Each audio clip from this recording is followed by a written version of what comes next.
morning and welcome to Ask the Expert, a daily series from 8:30 to 9 a.m. to help small businesses. My name is Joanna Jensen. This week is National Payroll Week, so happy National Payroll Week. Ask any questions in the comments or hashtag QBATE on Twitter. If you need any more advice, join the official Intuit QuickBooks SMB community group on Facebook. Accountants and business experts are on hand 24/7. During the live session, we will be running a poll, so please do engage with it and I'll reveal the result at the end. So my name's Joanna and I run a business called Child's Farm, and I created this business back in 2010 because I had two little girls who had really poorly skin. The eldest had very fine flyaway hair and sensitive skin. The second, who was born in 2008, suffered from atopic eczema and was allergic to everything. And I tried everything I could lay my hands on to try and sort out her skin issues, but nothing worked. I mean, my own background was investment banking, so it was a slightly unusual thing to go into basically cosmetics. But I'd always had a keen interest in plants and their natural uses. And as children, we had a bit of a hippie mother. So we never went to the doctor, we went to the homeopath. And it meant I had a keen interest in natural medicine. So it sort of fed my desire, I suppose, to make a difference to both my children. And the result of that meant that I actually helped other children too. So it was really quite by accident that I ended up doing this. Did I get everything sorted before I went into it, having come from an investment banking background? Absolutely not. I didn't even have a business plan. But I think what it shows is that if you've got the passion and the desire, and in my case, some fantastic products, you can really do anything to make your business a success. When I started, I had no experience in FMCG. In fact, FMCG, which is fast moving consumer goods, I couldn't even remember what it meant. So I'd go to meetings and have it written on my hand to try and remind me what industry I was going into. I also naively thought that I could just turn up at Waitrose and say, here, I've got these amazing children's products. And they would take them. So my learning curve was exceptionally steep, but I loved it because I'm curious. I love a challenge. I'm ambitious, and I'm really, really driven. So our first experience was really 2012 when we launched our website, and we launched that with just 6 products. We quickly went into Amazon and then into Ocado, but it was 2014 that was the real game changer for us as a business, when we got a listing in Boots and Waitrose. By a very weird coincidence, 2 things happened. One, the buyer at Waitrose, Andrea, very sweetly said, why don't you go and do a clinical trial, a clinical safety test on your products? Because if you're having so much success on your child who's got allergies and atopic eczema, why don't you see if you can get other children to be tested on this independently? So we went to an independent company and they did some tests and a totally professional clinical trial. And the results of this meant that our products were suitable for skin that's prone to eczema, sensitive and dry skin, and for newborns and upwards. So that was a game changer in itself. So we could say those words on our labels. The second thing was we were approached by Turner Media. Bizarre but true, our bottles are quite jazzy. They are covered in images of my kids, their pets, their ponies. And Turner Media approached us and said, how do you fancy doing a cartoon? So we ended up doing a 20-episode cartoon. I did a deal with them as well to give us TV advertising, which lasted actually for 3 years. And it was that got us over the line with Boots and Waitrose. So we went live with them in 2014. By 2016, we were the fastest growing natural toiletries brand in the UK. By 2017, we were number 2 in the category behind Johnson & Johnson. And 2019, we became the market leader in the UK in baby and child toiletries. So it's gone in a whirlwind, and you think, gosh, well, that's happened over 10 years really since I set up the business. It seems like it's happened in a sneeze, because when things like this are going at such a pace, you find it hard to accept the pace that you are actually going at. It just weirdly seems perfectly normal. So we're so thrilled that we're now in a position where we own dry and sensitive and eczema prone skin in the UK, that in July of this year, we launched our adult range, Farmologie by Child's Farm, and we are absolutely thrilled with this. This was, and I think any business, customer services must be the key and most important thing that affects everything that you do. Our customers were saying to us, please do an adult range. We love your products, but my 14-year-old son won't take a bottle with a tractor on it into the shower. And so we came up with this wonderful, beautiful product range, the Farmologie range, because we wanted something that those with dry, sensitive, and again, eczema prone skin who were older could take into the shower and not be embarrassed. But we also wanted to make something for sensitive, dry, and eczema prone skin that didn't point out like a neon sign, you've got poorly skin. It makes everyone feel included. So from the early days when our aim was that my children could both have a bath together, we're now in this position where we can do more than that. So we're so thrilled. That launched live with Boots in July. Launching a range in COVID, wow, that was quite exciting.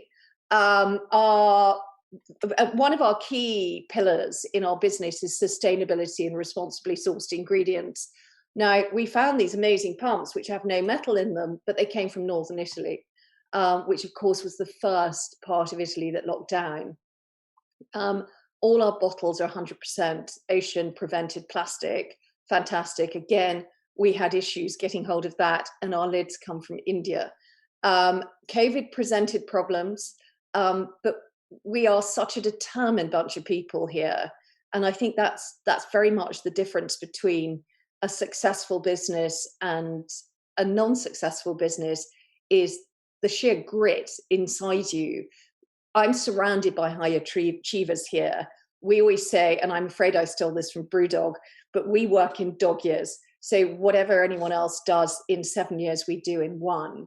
And that goes a long way to creating a successful business, and also a business that has sustainable growth, because that's key and important. So when I look back, 2010, I sort of did everything on my own, but I think our poll is related to our first employee. And I hired a lovely girl called Olivia Sims, who was the daughter of a friend of mine who just finished at university. And because I didn't have that much for her to do, she not only came to work, but in the meantime, she gave my children writing lessons. So it was quite an unusual start. But before long, Olivia was working 5 days a week. We did all our postal orders, so our website orders, from a freezing cold barn at my house, which at times probably didn't meet any health and safety quotas. We would go there in hats, gloves, and scarves and curse the day we ever agreed to do it. So we quickly moved that on to someone else doing our e-com deliveries. And Olivia stayed with me for 3 years, and then she moved to San Francisco, which was a great loss. But wow, she was fun. So payroll, National Payroll Week, I've got to say that without laughing. I do think it's incredibly funny. We celebrate it, but bravo. Do you know, there are times when you're setting up a new business and cash flow becomes really quite the most important thing you're looking at. And, you know, that wonderful expression, cash is king, really holds true. There were times when I needed to pay Olivia and then subsequent employees, and really the business didn't have the cash. And I found myself selling pieces of jewelry, anything I could, because any business, your employees really have to come first. You really have to look at who you're hiring and make sure that they're the right hire for you. And when you've got them, wow, you need to look after them. So making sure you have those revenues and thinking about, do I have too much cash in stock? Am I using too much money for a long growth potential exercise, but is that going to leave me short to do my payroll commitments? Those are all the things that anyone running a business has to think about. I always say, even now, I go home each night and I think about our 50 employees, and I think about their mortgage payments, their HP payments, their woes and worries, because I have a responsibility for all of them, and I always will for as long as they're employed with us. And I think any good business leader does, that the employees do really matter. Doesn't mean you have to sort of hug them every time you see them, and certainly not during COVID, but it's an important part of what we do.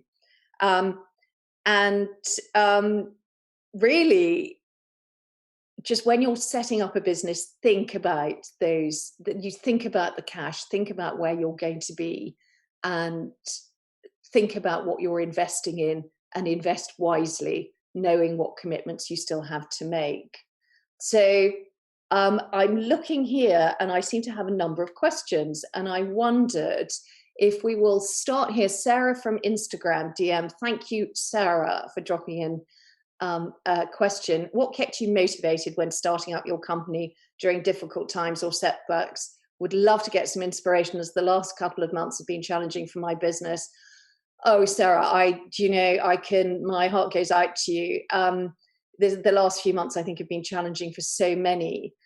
What was my motivation? Well, I have to say it was my girls, because I actually got divorced when all of this was happening, and we ended up with not very much, actually. And that's a motivator in itself. If you know that you are responsible for actually the success and failure of your family and putting food on their plates, that's a hell of a motivator. But the other thing is, you've got to believe in yourself. If you don't believe in you, no one else is going to believe in you. You need to believe in what you're doing. You need to believe that you are the best. I have a little sticker on my computer, which is a quote from Walt Disney, and it is, "If you can dream it, you can do it." Have that in the soul of everything that you do. Believe in yourself, and honestly, that will make the most almighty difference. I hope that helps, Sarah. Lynn from Twitter. Hi, Joanna. Hi, Lynn. With such an amazing product line targeted for sensitive skin, do yourself competing with the big players in the skincare world, such as L'Oreal, who may not have such a heavy focus on sensitive skin? Thank you, Lynn, for that compliment. Yes, we do. And if I look at what our strategy is, we're number one in baby and child skincare now. We want to be number one in adult sensitive skincare in the UK, to line ourselves up to be on a platform that we can compete globally. We already operate in Australia on quite a big platform there, and in China, and we have distribution in pockets all around the world. Global domination, that's the plan. I hope that helps, Lynn, and thank you for your lovely question. James from Facebook Messenger. Morning to you. Which product are you most proud of, or means the most of what you have developed? That one's an easy one. It's our baby moisturizer. Back in 2016, Facebook didn't have the algorithm it has now, and a lovely lady posted a picture of her daughter's hands on Facebook, and it was a before and after shot, and poor Evie Ray had this impossibly sore, red, bloody hand, and 2 weeks later it was completely clear of eczema. And that post by her mother, Paige, was shared 30,000 times on Facebook. It completely changed our business. We just recovered from that. Our supply chain went into overdrive, as you can imagine, when in 2017, Laura Gray posted a similar post of the baby moisturizer and said, "My mum bought me this and it cured my psoriasis in 24 hours. That was shared 65,000 times on Facebook. So we owe all of our, success really, to Paige and Laura for sharing those posts, but to this brilliant product, our baby moisturizer, one of which sells every 20 seconds, which I can't even get my head around. So thank you, James. Chris from Facebook Live. I'm a new startup tech company, and what would be a great way to generate new business during the current situation? Thank you, Chris. Do you know, it's all about word of mouth. It's all about just being, being shameless, really. when I was starting and desperately trying to get into Sainsbury's, I would phone and email this poor buyer 3 times a week. And she, in the end, was sort of saying, listen, Joanna, stop calling me, stop emailing me. And I didn't. We were going to take a big billboard outside Sainsbury's head office in Holborn, but it was just too expensive. You just have to be relentless. I mean, now, Sainsbury's, we're all over Sainsbury's now, but you have to be relentless. And it goes back to what I said earlier to Sarah, which was you have to believe in yourself. So use all forms available to you. Speak to your friends. Tell people on all your social media sites what you're doing, the business that you've created, and the sort of people that you're looking to talk to. But go crazy on LinkedIn. I mean, maybe I'm unusual, but every LinkedIn request I get, I respond to. Even if it's negative, I will say and thank anyone for getting in touch with me. And I really do click on and see what they're doing to see if it's relevant. I've been an acorn once. I've trodden the streets, trodden the roads, banged on millions of doors, and people have listened. And wow, do I love them for that. So don't give up, James. You just bang on as many, Chris, sorry, bang on as many doors as you possibly can. That's what I'd say. Sky, Facebook Messenger, what's your best advice on scaling a company? I'm ready to take my company to the next level, but don't have the money or resources to do so. Well, Sky, do you know what? What I did, I think, is probably what everyone should do. The government has these amazing investment schemes, SEIS and EIS. Look it up on the government website. This is a way to get angel investors or professional investors to invest in your business, which is financially advantageous for you. It means that they can de-risk on their any tax that they have, and it means that they can invest in your company. And 3 years later, if they remain invested in your company, it will mean that any profits they take out of it are tax-free. So as you can imagine, in this climate where there is nothing for anyone to invest in, that's perfectly possible. So you need to look for something called an angel investor. There are many groups that do this, mainly based in London, but all around the world, all around the country. Look that up, see, and they will help you not only give you experience and advice to take your business to the next level, but in my case, I've got 2 of my board members. One came from a private equity background. The other one ran one of the most successful marketing agencies in London. They are both investors in me. And they've been with me for 5 years, and I pick their brains relentlessly. So go out there and look up these sites, angel investors, professional investors, and understand the terms of EIS and SEIS. Hope that helps, Sky.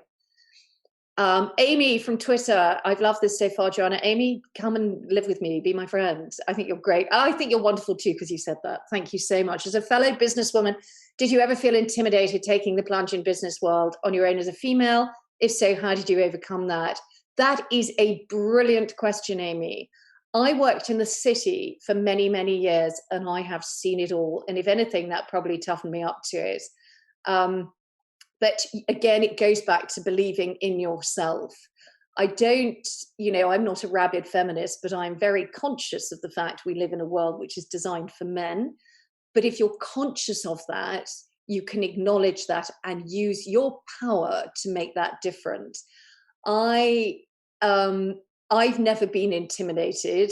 As I say, I worked in the city, so I've seen it all. But I believe in myself, Amy. And no matter what anyone says or does, and you think, you just keep going. Statistically, anything that is a brand or a product that is related to women or children even, way betide you do something which is related to women's health, it tends to be less impressive to other investors. But I think the world is changing, and I think people are understanding that, we are pretty darn good at what we do. Best of luck, Amy. That's fantastic. Heather from Instagram. I do hope that's not Heather who works for me. Joanna, I love all your products. Thank you. I have one of your shampoos, my little one. Do you have any advice when you're in the process of pricing your products, and how do you benchmark? That is a brilliant, brilliant question, Heather, because this is something we actually as a business do constantly. We create a matrix which is quality versus chemical and price. And what we look at is what we deliver from our product versus all of our competitors. And then we look at price. We do look at price per mil, but I think that's, to me, I kind of, when we priced up Child's Farm initially, I said, what am I prepared to spend on my children? And when we do the common sense test as well. But if you look at all of your competitors, you line up everything that they've got, everything that you don't have, price per mil or price per gram or whatever it is that you're doing, and you work out what differentiates you from them. I hope that helps. Fiona, Instagram DM, hi Joanna, what marketing techniques work best for your business and why? Fiona, do you know, well, I go back to that Facebook we did earlier. That was just extremely lucky. It doesn't work anymore, unfortunately. But Facebook has worked incredibly well for us because our business, really, telling you trade secrets here, is based on 3 pillars, really. And it's an influencer approach, marketing approach, because our products people talk about. So it's very much word of mouth. So for example, with us, we will talk about our products and we will engage with our community so they talk about our products. So we'll do that on social media, principally, and we will do that through PR. We also do a lot of sampling, and we're in a business which means we can do sampling. And also, when you have something on shelf in a supermarket, for example, you've got to let it stand out. And in baby and child, most things were white and boring. In adult, that sort of beige. So white and boring, our products are all the colours of the rainbow. And so we did something which was coined by a wonderful man called Perry Haddon Taylor, packvertising. So think about how your product or what you're selling looks on shelf, and then get people talking about it. We were extremely lucky. Unfortunately now, we're looking again at different marketing mechanisms because, of course, COVID has rather changed everything and made digital much more important. But there are other ways out of home. So that's billboards, TV, obviously, radio. Have a look at everything. But for us, it's brand in hand and getting people talking about it.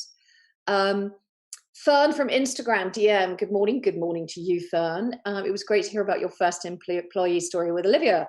What would you say is the most important thing in an employee that you look for when you're giving them the job? That is a brilliant question, Fern, and the answer to that is attitude. You're looking for competence and attitude, but if you've got the right attitude, people can be competent. If you don't have the right attitude, you don't stand a hope. So find out, you really dig deep on attitude to understand exactly whether this person is going to go out in the driving rain and go and deliver something that needs to be delivered urgently, or whether they're not. Ask leading questions. Think of those situations that you've had to deal with and pose those to someone when you're interviewing. But they need to be robust as well. This is about working. It's not nothing you ever say within the workplace is personal. So if they've got the right attitude, they'll accept that. So attitude is the one from me. So Carl from Twitter DM, morning Carl, where do you get your inspiration from? Is it a particular person or a book perhaps? Do you know, funny enough, Carl, I was asked that question yesterday by somebody when I was being interviewed, and I read historical novels, and I'm afraid I don't read books about other entrepreneurs, because if I'm really honest, I don't necessarily believe what they say, because being an entrepreneur 99% of the time is excessively boring because you are just sort of pushing and demanding. So I don't do that. But the answer I gave yesterday, when I gave it quite a lot of thought, was the person that I think has shown me the way more than any other name, I suppose, is Anita Roddick, who sadly is no longer with us.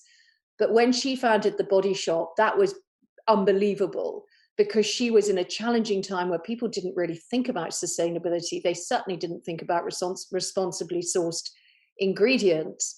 And she drove a path through cosmetics, which has not been seen since. And she was relentless. She championed enterprise in social enterprise in small countries and in local environments.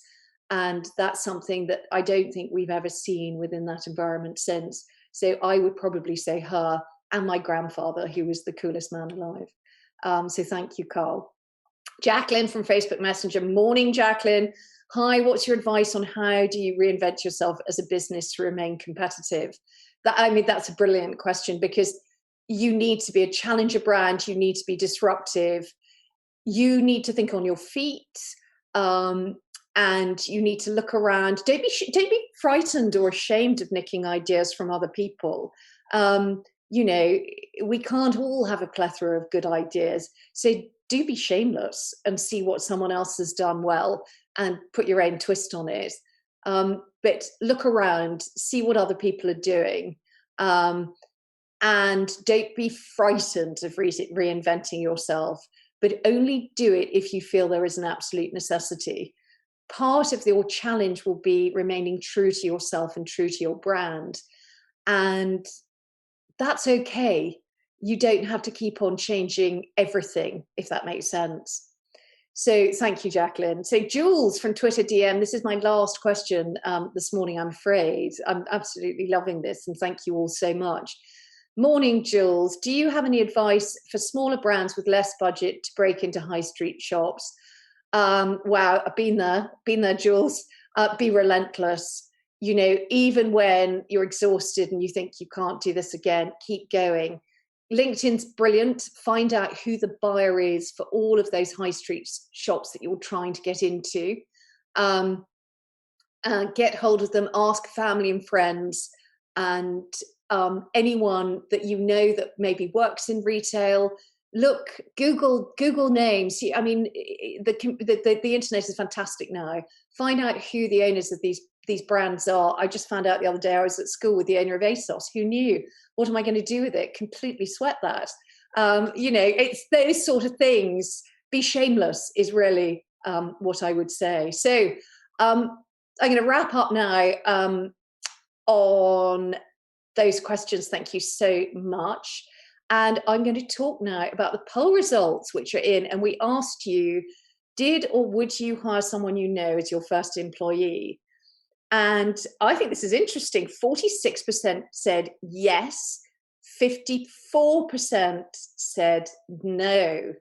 I think that's really interesting. I would say, for me, I would probably say I wouldn't, depending on what the role was, because there is a line that you can cross between friends and business colleagues. And sometimes as your business grows, what I found is the people that get you from here to here might not be able to get you from here to here.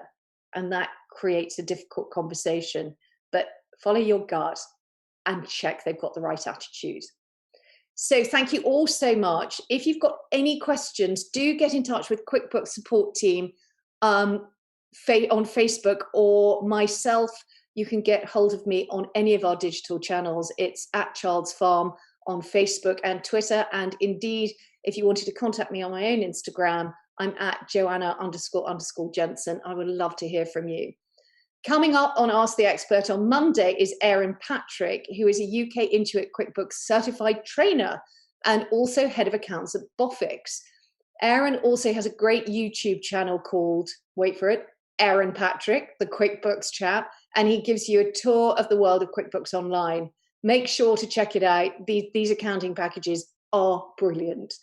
A reminder that if you need any more advice, join the official Intuit QuickBooks SMB community group on Facebook.